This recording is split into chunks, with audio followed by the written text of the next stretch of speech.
Kimberly Rice, and you are tuned into the Secret Sauce Marketing Tasting Show, the groundbreaking podcast for business bosses, professional women, and anyone who is hungry to learn how to create the career, business, and life of their dreams by charting their own course. Good morning, everyone. This is Kimberly Rice, President and Chief Strategist of KLA Marketing Associates, here again for a new episode of our Secret Sauce Marketing Tastings podcast. We love to have guests on our episodic discussion to talk about different points of view in the fields of various professional services, how to build a prosperous business, how to create the career of your dreams by charting your own course. And so I could not be more thrilled than to have my good friend Ross Goren joining us today from Weber Gallagher here in Philadelphia. So welcome, Ross. Thank you, Kimberly, and good morning, and thank you again for having me. Certainly. So how are you doing on this wonderful, cloudy Friday morning? I'm doing all right. I'm keeping in mind that it's Friday, but we'll see how Friday turns out. There's just something magical about Fridays, isn't there? There really is. You have the anticipation of the weekend, but it just makes you feel refreshed. I don't know what it is. I know. I mean, you would think that it's kind of counterintuitive since we've slogged through the rest of the week, that we would be, maybe crawling to the finish line for a little bit of a break. But when I wake up on Friday mornings and I'm like, woohoo, it's Friday. Maybe it's the anticipation of knowing you can kind of move at your own pace over the weekend. Well, if we're so fortunate, but yes, I do. So when I saw that we were scheduled to speak this morning on a Friday, I'm like, this is going to be really special. My good friend Ross and having the Secret Sauce Marketing Tasting podcast and talking about all things business development and our professional experiences. And so let me just start off by asking you, Ross, tell us a little bit about yourself, how you've gotten to where you are now and your professional passion, because you have a very, very unique story. Unique is a very good way to describe it. So currently I am a workers' compensation defense term / what I like to call a risk management consultant, almost as kind of how that comes in play and leads to my professional point of view. But as you said, unique is the kind of underlying tone of my journey, because I actually started out wanting to be a doctor, following in my father's footsteps. I worked in a laboratory in high school. I went to college as a bio pre-med major, worked in a lab there, had research published. But while I was going towards med school, a lot of medicine was changing, and a lot of the doctors I worked with really said, explore other options before you commit to this. So I took that time to really work in laboratories. One of them was a biomedical engineering laboratory where I worked on drug delivery systems. It was around that time that I started to realize that it wasn't the medicine or the science per se that held my attention, but rather was this love for facing new challenges each day and problem solving. And that's really why I kind of fell into healthcare. It was that, and because biology classes in high school were the things that held my attention. But I started to realize it's this love for solving problems and facing new challenges each day. Yeah. So funny enough, we in the lab, we were dealing with intellectual property things, and I kind of took that opportunity to look at the law. And as I went into the law, I realized this is what I want to do. I can kind of really focus on new challenges and how to solve them and the problem solving. And that while in law school, that eventually took its natural course and led me to litigation. And eventually workers' comp and the defense. It really touches my passion about facing new challenges every day because I see it every day. I talk with clients every day about, issues that they're facing and how to solve them. And at the core of it is where my passion lies and what makes my heart sing, as you state, or as we've talked about before. That's it. That's really what drives me, is the ability to help my clients, their businesses, and their employees, which seemingly, that's where it is. It's helping them through the challenges and obstacles that they face on an everyday basis, and really working with them hand in hand and doing that. That's where my love for this comes from. Wow. I so appreciate folks who have, gifts, or what we call your unique brilliance, a term borrowed from my business coach, Fabian Fredrickson. She calls it our unique brilliance, what we love to do and what is our passion, and we would do whether or not we actually earned money from it. But the fact that we do makes it that much better. But the science and the biology, and being in labs, I mean, that is like the furthest thing that I would ever in my lifetime want to do. So, I mean, I think would you agree that it's really, my gifts and my unique brilliance is in communications and languages and really now marketing, because I've been doing it for a long, long time. But do you feel like, part of what kind of instilled and inspired you, I guess, was not only your father, being around the medical and healthcare fields as a young fella growing up, that gave you an advantage when you, pursued that area in your academic studies? So believe it or not, it wasn't so much that my father was a doctor. Right. In reality, it was, and this starts from my grandparents. So we're going back. It was this motto that they instilled, which is, or the way of life, I guess you'd call it, with families, it was the support system that my family provided, but also, to this day, that my fiance provides and that we provide for each other. It was the support that, we want you to do what you love. Gotcha. Over everything else. And that's really what provided me kind of the basis to do this. It was knowing that, find out what you love and do it. Because that, at the end of the day, and this is how I grew up, is happiness. Happiness is doing what you love and waking up every day and being excited about it. And that's where it lies. That's what drove me. Now, obviously, yes, there was some advantage of having, my father, but really, I'll never forget, I kind of pushed myself at that point. I mean, it helped, but, I got into the labs and everything because my junior year in high school, I applied at Drexel it was a summer internship program where you could do research in a lab, and I applied for that, got accepted to do that, and then developed a relationship with the head of the lab that he let me work there during the year. And I developed a co-op program with my high school that allowed me to continue working there throughout the year. And, it went from there. It was just building the relationship and the community, that's kind of where it all came back to. But really, it was the support system that allowed me to take on the unique path that I took and end up where I am today. That's phenomenal. I'm so happy that you have found that, because some folks struggle to find it, and then some folks don't ever find it. Absolutely. And you're right. And there's a lot of pressure. Different people have different pressures to, either whether it's get a job or do something.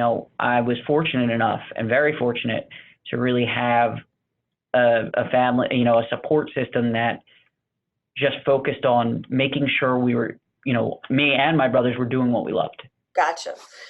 Well, that's phenomenal. So share with me a little bit about, in your position, I have knowledge and worked with many workers' comp attorneys on both sides of the aisle, if you will. But you have to know quite a bit of medical technology, right? I mean, the knowledge of the language and the jargon, I mean, you have to really understand that. And that's kind of where my biology and medicine background helps. And that's kind of, it really gives me an insight. So when I'm sifting through these medical records that we get or something of that nature, I know where to look, I know where to highlight it. And it really helps me understand what's going on and what the issues are.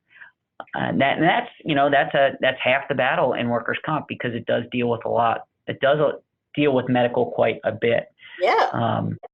So that it's a huge advantage to me in that aspect. But also, one of the things that helps is keeping everything in perspective.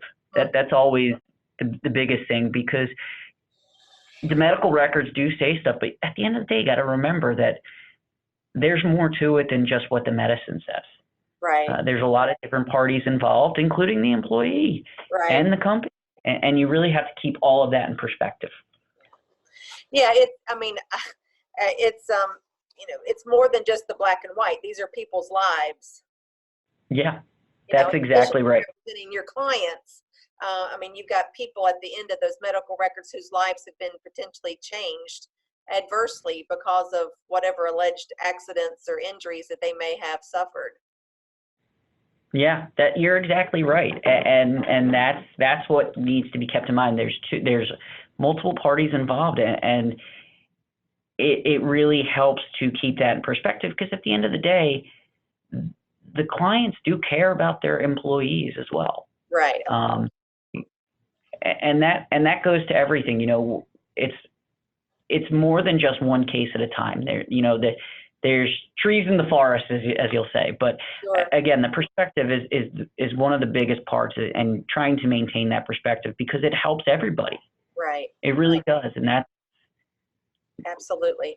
So one of the reasons that I was drawn to you and to invite you to be a guest is I saw an article that you had published in our local legal intelligencer here in the Philadelphia market of ALM. And you spoke about, as a millennial, your view of building a practice in today's highly competitive and stressful legal services environment. So I'm just curious, if you can share with us and our listeners, a couple of points that, at this point in your career, what you bring to the business development journey as you're mindful to build a book of business. So one of the biggest things to remember in trying to build a business and grow your book of business is be yourself. These are about, or let me say it this way, focus on the relationships and be yourself. Those are the biggest things to realize in, building business, growing a book of business, is people will work with you because they like you, they trust you, they understand you. And it's as simple as that. You got to remember to be yourself. The relationships or opportunity comes from relationships that you grow. And that's one of the most important things, and one of the biggest takeaways, I think, personally. I really do. And I'm sure you have seen that throughout your time working in marketing and doing a lot of this, is that people really want to see someone that's human, that portrays who they are, and doesn't always make it about business. And that's another thing. Don't always make it. It doesn't always have to be about business.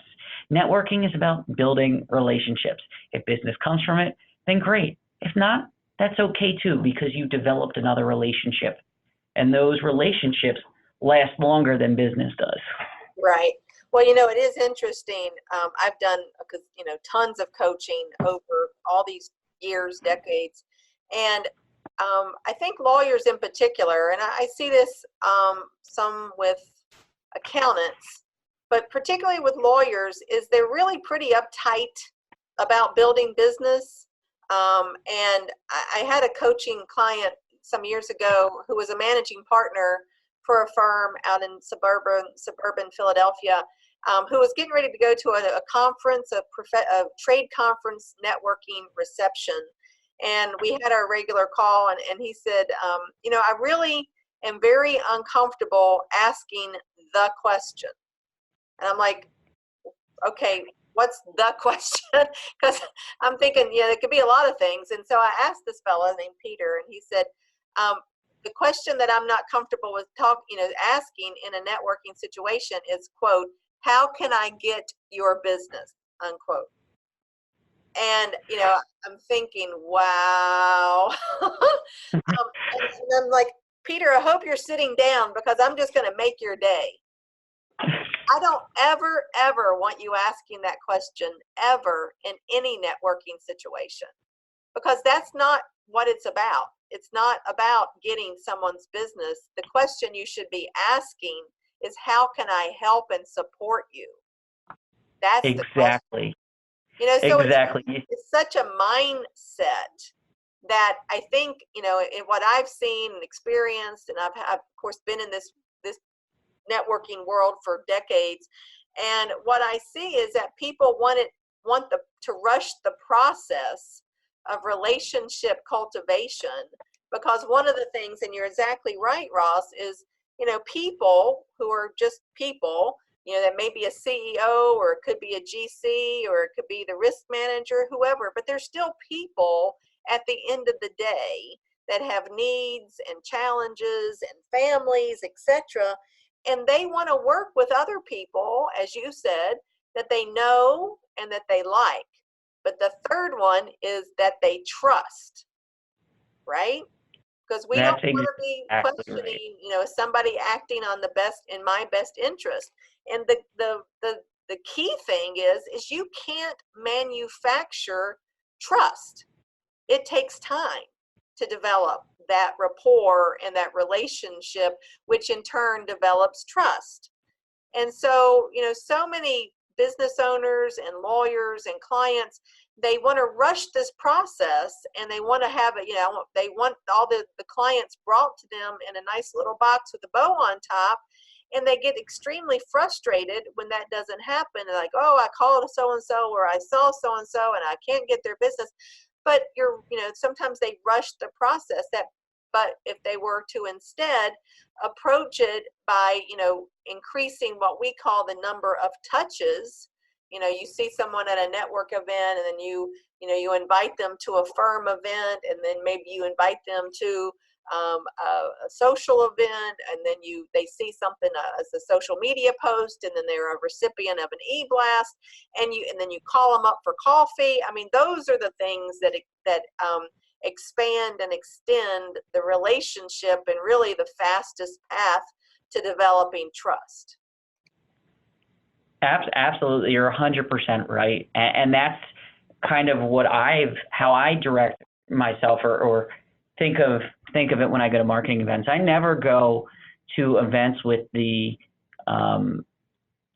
goal or belief that I'm going to get business right away. I go, and the reason I love marketing is because I like building relationships. I like meeting new people and understanding the world from their points of view and learning about that.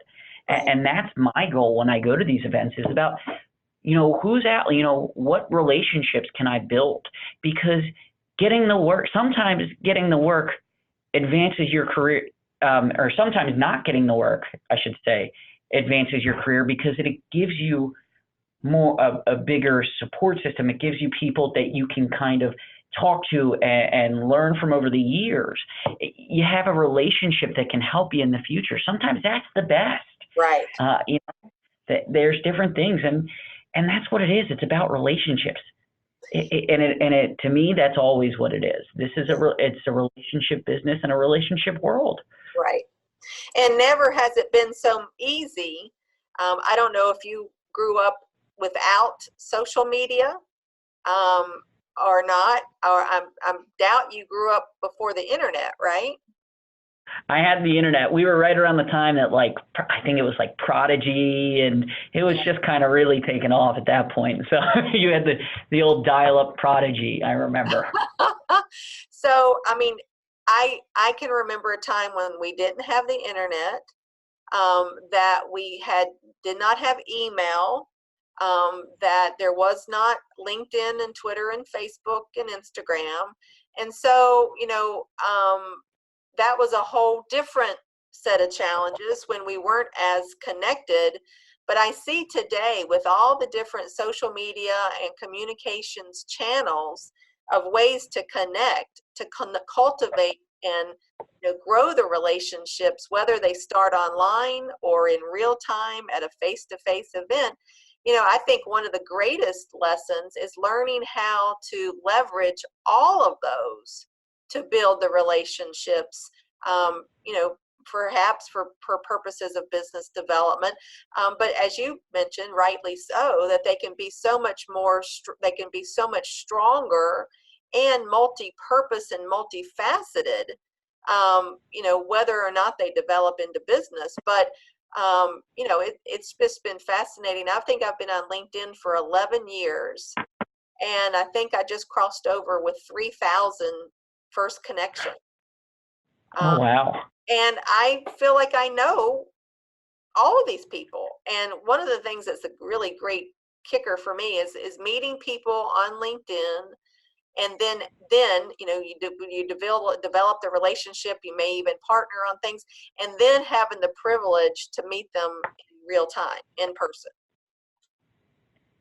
Absolutely, and that is, it's funny. That is one of the traps with social media, and that is, it's great. And as you said, it's great because it allows us to expand our network to lengths that we never could before. And like you said, I grew up at a time, I remember when pagers were a thing. Oh yeah. That was the thing. But social media now, what it really does is it allows you to reach people in California. If I'm being in Philly, I can get people in California, people in Europe, and so I can connect with them without having to go there. But the trap to be mindful of is, don't get stuck behind the computer. Right. Because, make sure you get out there. It gives you access to people, but you got to have the personal touches still. Right. And that's the thing. And as to your point, one of the greatest things that you have had from this is being able to meet them face to face or have, personal discussions on the phone. That's the one thing, is you got to go beyond that, because right. it means a lot, and it really fosters the building of that relationship. So that you're absolutely right. So I'm just curious, for the folks in the millennial world, what do you see as far as the proclivities of relationship building digitally versus real time? Do you think that it's a generational issue? One of the observations that I hear frequently from my boomer and Gen Xer colleagues is that millennials don't know how to communicate, or they don't ever talk on the phone because they're always on their phones texting.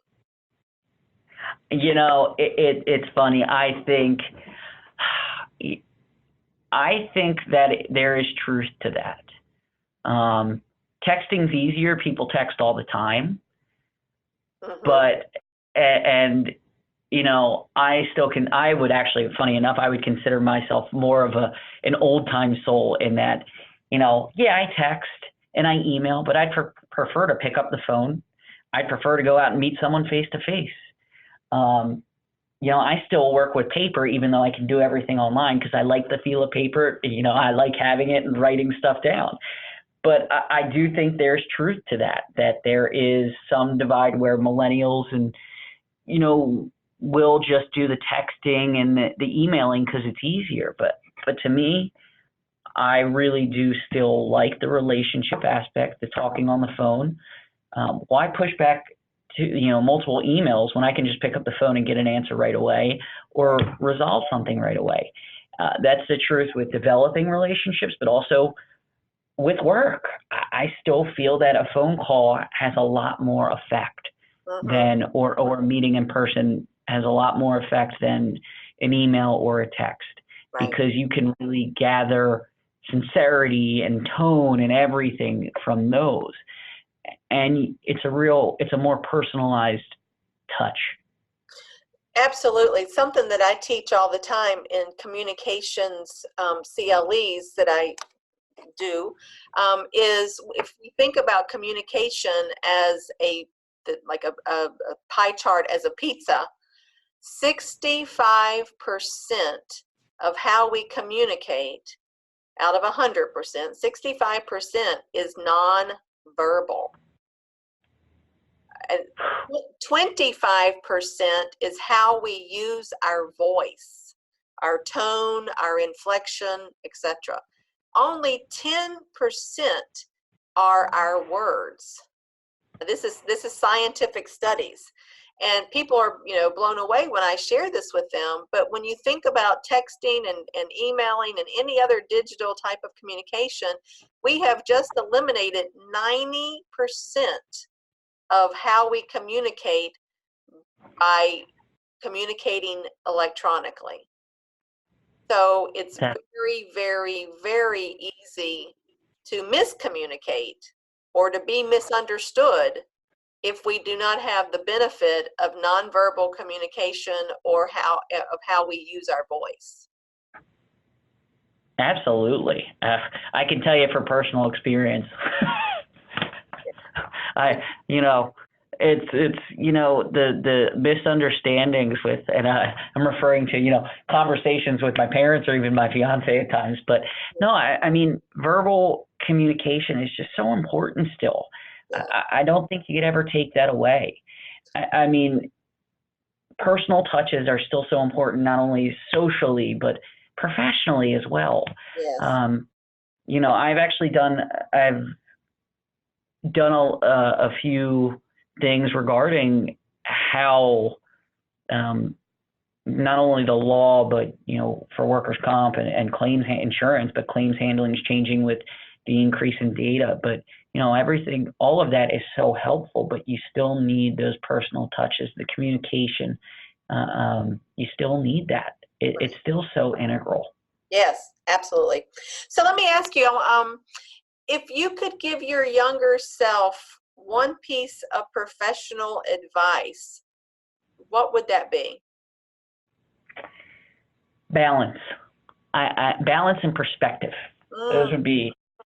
Those are two extremely important things. Balance, you have to, and perspective, because to succeed, and that goes twofold. From succeeding or to succeed, you need to maintain balance. You got to remember that, Rome wasn't built in one day. Yeah. You got to remember that and you also have to remember that there are more important things, and that goes with maintaining your relationships. If someone doesn't get back to you right away, they have 8 billion other things going on, I bet. And you got to remember that. But you also have to keep in mind your own personal balance, that work is important, but your health, that's even more important. You're not going to be able to be successful if you're not healthy. At the end of the day, if you go home, you got to remember you have people that are in your life. You got to maintain the balance and perspective. You got to keep everything in perspective. And that goes towards balance, but also professionally, you got to keep things in perspective, especially with your clients. Look, there may be something that's great, and let me say it this way: there may be a successful or a success or a win for your client means different things. It's not always getting that amazing decision. Sometimes it's settling a case or doing something differently. You got to keep perspective about what your client's needs and goals are. That's also some advice. You got to keep that perspective because it means something different to every client. So those are two pieces of advice that I would give my younger self. Yes. Well, and it is, as service practitioners, we must understand from our clients' perspective, what does success look like? Yeah. Because we can make lots of assumptions that may not be really rooted in what their goals are. Absolutely. Absolutely. That's one of the biggest things to all of this is put in perspective what is your client's definition of success, and how can you help them? You're there to support them, right? Not vice versa. Exactly. And that's a big thing. And at the end of the day, and like I said, it goes back to what drives me and what makes my heart sing. We're there to help them achieve their goals, to support them, your clients. You're there to support your clients, their goals. And in my cases, it's to support them, but also their employees and protect their, go through that route. So perspective and keeping that perspective is extremely, extremely important. Yes, yes. And it's a daily reminder, likely. Yes, it certainly is. So let me ask you, I want to wrap us up here for this episode, Ross, but I would love for you to be able to share with us if listeners would like to reach out to you and, pick your brain or connect with you in any way. What's the best way for them to connect with you? So the one of the best ways, obviously, I still love, they can call me, they can email me, and if they don't want to do that, they can reach out to me on LinkedIn. I am pretty active there professionally, but they can feel free to give me a call, and if you want, I can share my number, and they can reach me by email as well. Certainly, if you wouldn't mind. Sure. I'll give the direct dial I have is 267-765-4134. Awesome. And then my email is rgoren@wglaw.com. Wonderful. Wonderful. Well, I hope that our listeners, I'm sure, have found value with our discussion today on approaching business development from the utmost relationship building mindset, which is so critical. You're hearing it from a millennial and a boomer. I'm on the very tail end of the boomer ring. And very, very, very, very tail end. And but it never changes. It's all about people. It's all about relationships. Everybody wants to be validated and supported. At the end of the day, that's really what all we can give to one another is to validate and uplift one another. So thank you so much, Ross, for taking time out of your very busy day to join us on another episode of Secret Sauce Marketing Tastings podcast. And I thank our listeners for continuing to follow us. Certainly feel free to reach out to me at Kimberly@klamarketing.net. Visit our website at klamarketing.com. There's tons and tons of resources, free download books to help and support you as you build a prosperous business in the services sector. So this concludes another episode of Secret Sauce Marketing